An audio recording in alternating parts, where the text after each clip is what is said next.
पंजाब केसरी में आप सबका स्वागत है। मैं हूं चंद्रशेखर धरनी। आज हम आपकी मुलाकात करवाएंगे प्रोफेसर ब्रिज किशोर कुठालिया जी से, जो कि हरियाणा राज्य उच्च शिक्षा परिषद के अध्यक्ष हैं। उनसे चर्चा करेंगे हरियाणा में आगे होने वाले एग्जामिनेशंस को लेकर और अन्य कई महत्वपूर्ण मुद्दों पर।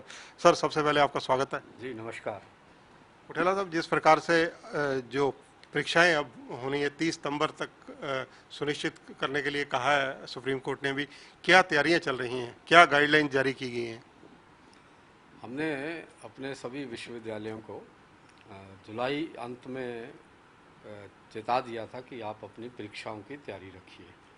प्रारंभ में हमने तैयारी की थी कि सभी परीक्षाएं हों, परंतु धीरे धीरे जो केंद्रीय शिक्षा मंत्रालय के निर्देश आए, विश्वविद्यालय आयोग के संदेश आए और सुप्रीम कोर्ट का जो भी निर्णय आया, उसके अनुसार फिर हमने ये किया कि हरियाणा में कॉलेजों और विश्वविद्यालयों में जो अंतिम वर्ष के विद्यार्थी हैं उनकी परीक्षाएं करवानी है और प्रॉपर परीक्षाएं करवानी है। तो उसके लिए हमारे कुछ विश्वविद्यालयों में अगस्त के अंत में परीक्षा शुरू हो गई और बाकी परीक्षाएं आज कल से सोमवार से शुरू हुई।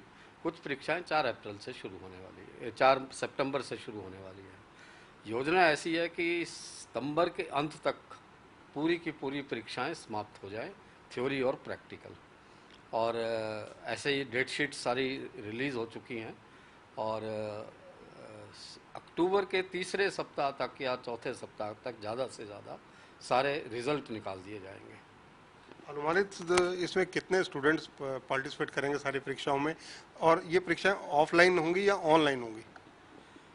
आपका पहला प्रश्न है अनुमानित संख्या। ये संख्या लगभग 2 लाख से ज़्यादा है। इसमें आपको मैं ये भी बताना चाहूँगा कि अंतिम वर्ष के जिन विद्यार्थियों की कंपार्टमेंट रीअपियर है, उसकी परीक्षा का भी इंतज़ाम है, जिससे जो विद्यार्थी अपने अंतिम वर्ष में उत्तीर्ण होता है और अपनी रीअपियर भी क्लियर करता है, तो वो फिर अपनी डिग्री प्राप्त करता है और अपने नौकरी के लिए, अपने काम के लिए या आगे की अध्ययन के लिए, फर्दर स्टडीज़ के लिए उसको हम अक्टूबर में तैयार कर देंगे। और दूसरी बात आपने कही कि ऑफलाइन और ऑनलाइन, हमने अधिकतर विद्यार्थियों को ये विकल्प दिया है कि वो चाहें तो ऑनलाइन करें और चाहे तो ऑफलाइन करें। ज़्यादातर विद्यार्थियों को, कुछ जगह जहाँ पर इंटरनेट कनेक्टिविटी थोड़ी कमज़ोर है, वहाँ के विद्यार्थियों को नहीं दे पाए हैं। अन्यथा सबको ऑप्शन है, अगर आप ऑफलाइन देना चाहें तो कॉलेज और विश्वविद्यालय में आकर दे सकते हैं, और ऑनलाइन देना चाहें तो तब भी आप कॉलेज और विश्वविद्यालय में आ सकते हैं और ये अपने स्थान से भी कर सकते हैं। सर, ऑफलाइन परीक्षा के लिए जिस प्रकार से अभी इंटरस्टेट बस सर्विस, क्योंकि कई जगह एनओसी नहीं मिली, पूरी तरह से शुरू नहीं हो पाई। दूसरा इसी के साथ जुड़ा हुआ सवाल है कि अगर बच्चे आएंगे, हॉस्टल में रहेंगे, तो कोरोना जिस प्रकार से लगातार फैल रहा है, तो बचाव कैसे होगा? 2 विषय हैं। एक तो जो बच्चे दूर से आने वाले हैं, जिनका अपना आने जाने का साधन नहीं होता है, उनको हॉस्टल में प्रबंध किया गया है और डेट शीट के आधार पर 1 दिन के लिए चाहिए तो 1 दिन हॉस्टल दिया जाएगा और ज़्यादा दिन चाहिए तो ज़्यादा दिन दिया जाएगा, मगर कंडीशन ये रखी है कि एक बच्चा एक कमरे में रहेगा और उसकी बाकी देखभाल भी होगी।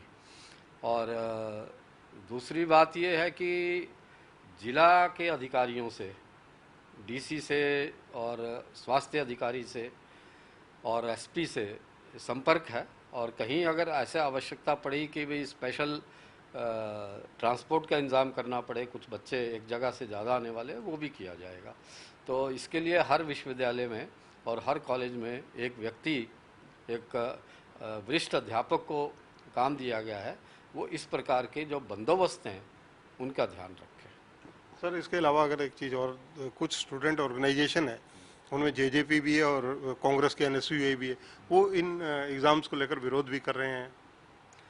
देखिए, ये जो विरोध था वो है कि परीक्षाएं नहीं होनी चाहिए। तो उनकी एक बात तो लगभग मान ली गई है कि फर्स्ट ईयर और सेकेंड ईयर की परीक्षाएं बीए बीएससी की नहीं होंगी, और इंजीनियरिंग जो 4 साल के कोर्सेज हैं बाकी, उनके first year, second year, third year के एग्ज़ाम नहीं हो रहे, वो तो मान ली गई है। अंतिम वर्ष का जो इशू है वो सुप्रीम कोर्ट का भी एक निर्णय है, और तार्किक दृष्टि से भी अगर देखा जाए तो विद्यार्थियों के हित में है कि उनको ऐसी डिग्री ना मिले जिसमें ये लिखा हो कि इनकी परीक्षा के बिना, या ये इंडिकेशन हो ये परीक्षा के बिना इनको डिग्री दी गई है। ये क्योंकि ये जो डिग्री अब लेने वाले हैं, बीए की हो, बीएससी की हो, एमबीए की हो या इंजीनियरिंग की हो, कोई भी डिग्री हो, पोस्ट ग्रेजुएशन की हो, वो उनके जीवन में अंत तक चलने वाली है। ये डिग्री बहुत महत्वपूर्ण होती है नौकरी के लिए, प्रमोशन के लिए, फर्दर स्टडीज़ के लिए, यहाँ तक शादी के लिए। तो ये बड़ी महत्वपूर्ण एक डॉक्यूमेंट है और इसकी इसकी जो विश्वसनीयता और इसकी वैधता है वो बड़ी महत्वपूर्ण है। तो विद्यार्थियों के हित में है और अधिकतर विद्यार्थी इस बात को मानते हैं कि उनकी परीक्षा होनी चाहिए और परीक्षा के आधार पर ही उनको मिलना चाहिए। दूसरी एक विषय और है कि अगर हमने बिना एग्ज़ाम के इनको डिग्री दी तो फिर तो जो बहुत अच्छा विद्यार्थी है और जो विद्यार्थी थोड़ा सा इतना अच्छा नहीं है वो एक ही तरह के हो गए। तो इसमें जो ग्रेडिंग का है वो भी बड़ी महत्वपूर्ण है ना। कई कई जगह आपको काम या फर्दर स्टडी इसलिए मिलती है कि आपके 70% 75% से अधिक आपका या ग्रेडिंग आपका अच्छा है तब मिलता है। तो ये ग्रेडिंग भी आवश्यक है।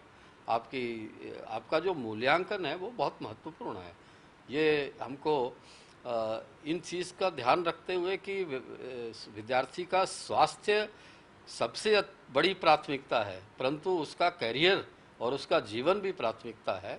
इसको ध्यान में रखते हुए हमारे माननीय सुप्रीम कोर्ट ने भी इसको माना है।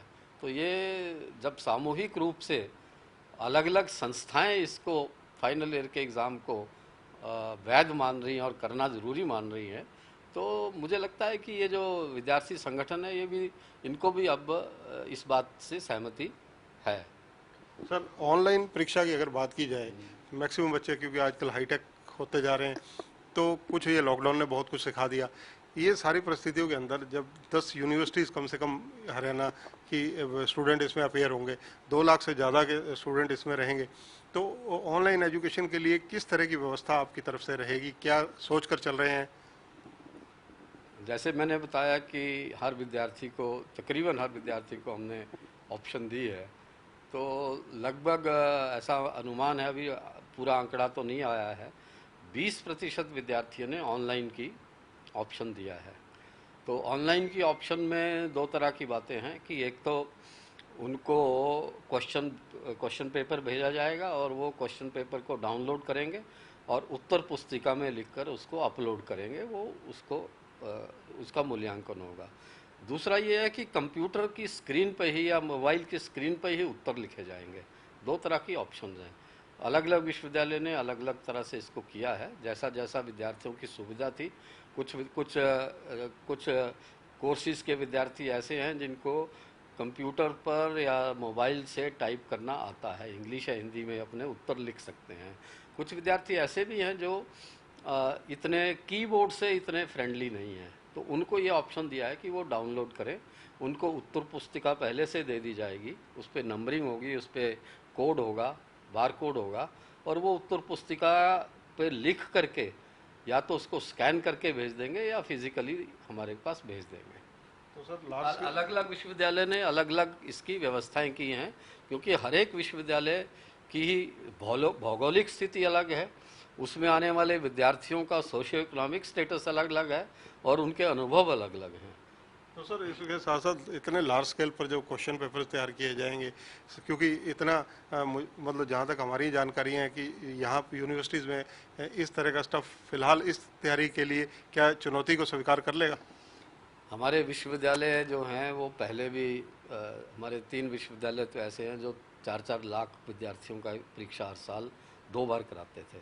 तो हमारा जो परीक्षा का तंत्र है विश्वविद्यालयों में वो बहुत अच्छा है और पिछले 1 साल में काउंसिल के माध्यम से उनको बहुत ट्रेनिंग भी दी गई है, उनके प्रणालियों को भी बदला गया है और उनको तैयार किया गया है कि वो धीरे धीरे ऑनलाइन का काम करें। कुछ काम जो स्वयं नहीं कर सकते हैं उसको आउटसोर्सिंग का भी प्रावधान है। तो हर विश्वविद्यालय अपनी अपनी परिस्थितियों के अनुसार ऑनलाइन परीक्षाओं का कर रहा है और ऑनलाइन शिक्षा का भी कर रहा है।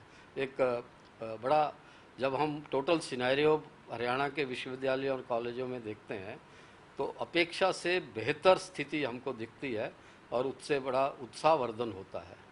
सर, कभी जगत गुरु कहलाने वाले भारत के अंदर जो जितने महाविद्यालय हैं, विश्वविद्यालय हैं, इनकी स्थिति जो नई एजुकेशन पॉलिसी भारत सरकार लागू कर रही है, इससे क्या सुधरेगी?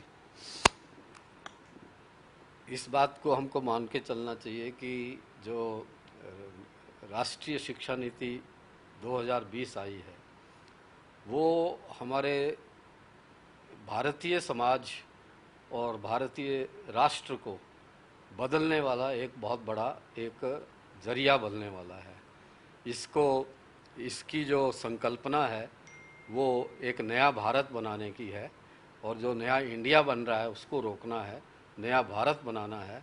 और नया भारत ऐसा बनने वाला है जो विश्व में श्रेष्ठ और सर्वश्रेष्ठ होगा। कुछ क्षेत्रों में सर्वश्रेष्ठ होगा, कुछ के क्षेत्रों में श्रेष्ठ होगा। अब वो जगत गुरु वाली स्थिति का बनना या ना बनना, वो तो शेष विश्व पे डिपेंड करता है कि शेष विश्व आज भी हमें कुछ क्षेत्रों में हमको मानता है। आईटी के क्षेत्र में पूरा विश्व मानता है कि आईटी के क्षेत्र के जो एक्सपर्ट हैं वो भारत में आपको मिलते हैं, तो वो हमको मानता है। योग के क्षेत्र में भारत को मानता है वो गुरु, आयुर्वेद के क्षेत्र में भारत को गुरु मानता है। अधिक मेहनत करना, नवाचार करना और टीम वर्क करना, इसके लिए भारत के लोग पूरे विश्व में मशहूर हैं। तो ये जो जगत गुरु बनने का जो विषय है, ऐसा नहीं है कि एकदम से होने वाला है, ये प्रारंभ हो चुका है और धीरे धीरे और बढ़ेगा। सर, नई शिक्षा नीति जो है और पुरानी शिक्षा नीति, इसमें क्या मूल चूक अंतर नजर आता है? जो अंतर तो बहुत हैं, परंतु जो मुख्य 2-3 अंतर है वो मैं आपको बताता हूँ। नई शिक्षा नीति में सबसे बड़ी बात है कि बच्चे को पढ़ना नहीं है, अध्यापक को पढ़ाना नहीं है, अध्यापक को सिखाना है और बच्चे को सीखना है। इसमें बहुत अंतर है। पढ़ना और पढ़ाने के बजाय सीखना और सिखाना। और इसमें एक बड़ी बात है कि अध्यापक भी सीखता रहेगा, सिखाने के साथ साथ लगातार सीखता रहेगा, क्योंकि अध्यापक चाहे वो स्कूल का अध्यापक हो या कॉलेज का अध्यापक या यूनिवर्सिटी का अध्यापक, उसको भी लगातार उसके प्रशिक्षण का प्रबंध इस शिक्षा नीति में है। दूसरा विषय है भाषा का। पूरी दुनिया में एक रिसर्च हुई है कि जो बच्चा जिस भाषा में अपनी माँ के साथ अपने घर में बातचीत करता है, अगर उस भाषा में वो सीखता है तो वो अधिक सीखता है और ज़्यादा समझ के सीखता है। जब हम घर में किसी और भाषा में बातचीत और स्कूल में किसी और भाषा में बातचीत करते हैं तो उसके सीखने की, समझने की और विश्लेषण करने की ताकत जो है बहुत कम हो जाती है। इस शिक्षा नीति में ये कहा गया है कि 5वीं क्लास तक आपको मातृभाषा में शिक्षा देनी है, और मातृभाषा में शिक्षा का विकल्प आपको आगे भी देते जाना है। अगर बच्चा आगे भी सोचे कि मुझे अपनी तेलुगु में ही पढ़ना है तो उसका प्रावधान हमको करना है, क्योंकि आप देखेंगे कि जितने लोग पढ़ के जाते हैं उनमें से 4-5% को ही किसी विदेशी भाषा की अनिवार्यता अपने काम के लिए होती है। बाकी जो समाज में जो लोग काम करते हैं वो अपनी ही भाषाओं में काम करते हैं। आप और हम अपनी भाषाओं में काम करते हैं। हमको जब आवश्यकता पड़ती है तो दूसरी भाषा का प्रयोग करते हैं, अन्यथा अगर हमारी अनिवार्यता हो तो हम अपनी भाषा में काम कर सकते हैं, हमें कोई ऐसी परेशानी नहीं है। इसलिए इस शिक्षा नीति में, क्योंकि हम मातृभाषा में शिक्षा देंगे, इसलिए हमारा विद्यार्थी जो है वो अधिक सक्षम होगा, अधिक प्रतिभावान होगा और अधिक उसको नवाचारी इनोवेशन करने के लिए उसको अधिक मौके मिलेंगे। सर, उच्च शिक्षा परिषद के अध्यक्ष के रूप में आपने क्या गुणात्मक सुधार किए हैं? सबसे पहले तो हमने ये किया कि हमने जो सिलेबस हैं, पाठ्यक्रम हैं, उनको एक बार सभी जो विश्वविद्यालयों में जो विभागाध्यक्ष और जो बोर्ड ऑफ स्टडीज़ के अध्यक्ष थे उनकी 3-4 बैठकें ली और उनसे अपने पाठ्यक्रमों को रिवाइज करने के लिए आग्रह किया, और उनसे ये कहा कि उसमें जो रिडंडेंट है, जो आवश्यक नहीं है, उसको निकाल दीजिए और जो नया है उसको डाल दीजिए। साथ ही साथ उसमें प्रावधान ये भी करिए कि जो कल को नया आने वाला है उसको भी उसमें डाल दीजिए, कल का भविष्य के ध्यान में रखते हुए भी ये डाल दीजिए। और हर कोर्स में, हर पेपर में ये रखिए कि जो इस साल में या पिछले साल में जो नया आया वो भी कोर्स का कंटेंट होने वाला है। तो इस तरह से वो किया है। दूसरा ये किया है कि हमने आप देखेंगे कि जो हमारा बीए और बीएससी का विद्यार्थी है उसको हमने छोड़ रखा है कि ये बीए बीएससी के बाद कुछ आएगा तो उसका कुछ करेंगे, उसको कुछ सिखाएंगे। हरियाणा राज्य उच्च शिक्षा परिषद ने 21 विषयों में हर एक विषय के 10-10 प्रैक्टिकल ऐसे बनाए। तो जो विद्यार्थी को जब करवाएंगे तो वो जब 3 साल में एक विषय के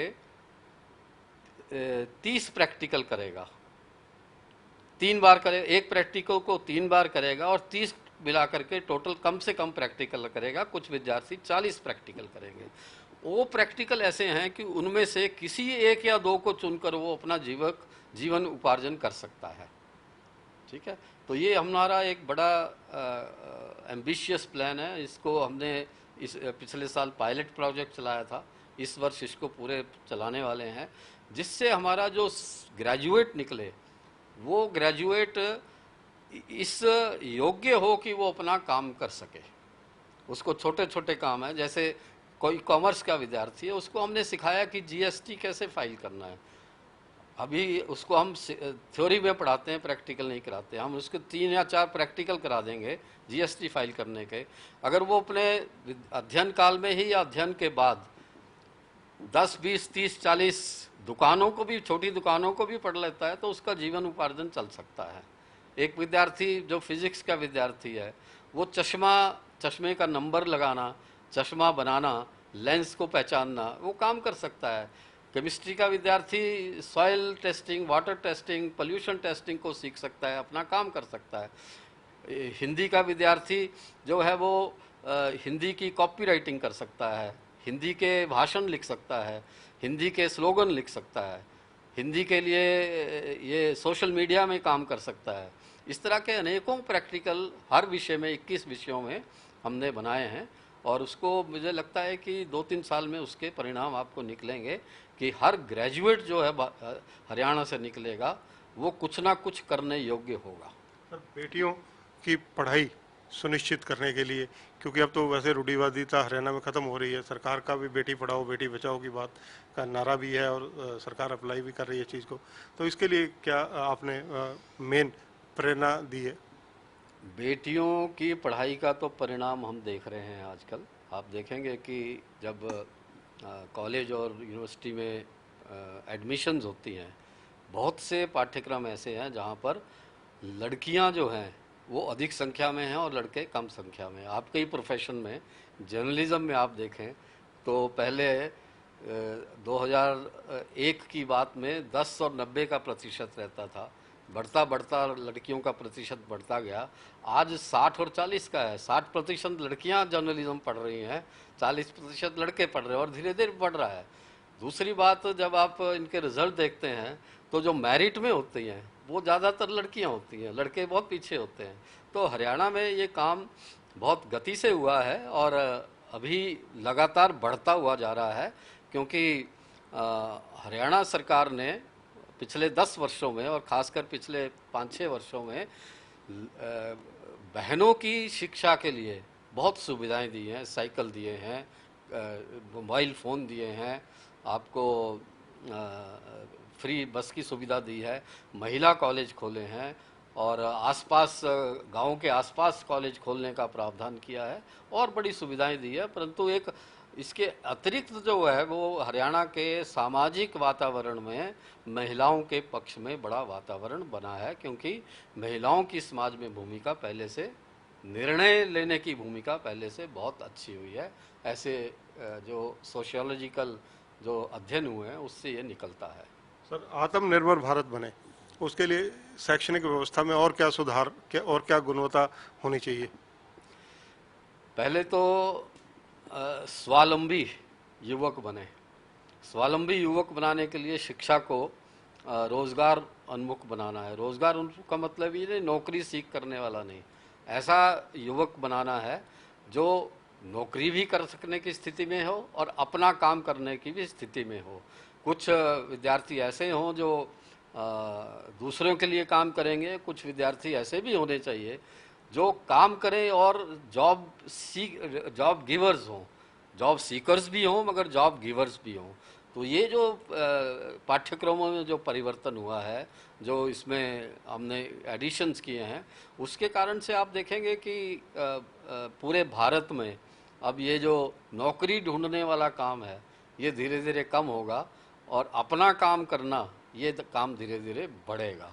और इसके कारण से क्या होगा कि स्वावलंबी भारत बनेगा, आत्मनिर्भर भारत बनेगा और उसका श्रेय जाएगा केवल मात्र उच्च शिक्षा को। धन्यवाद कुठियाला जी।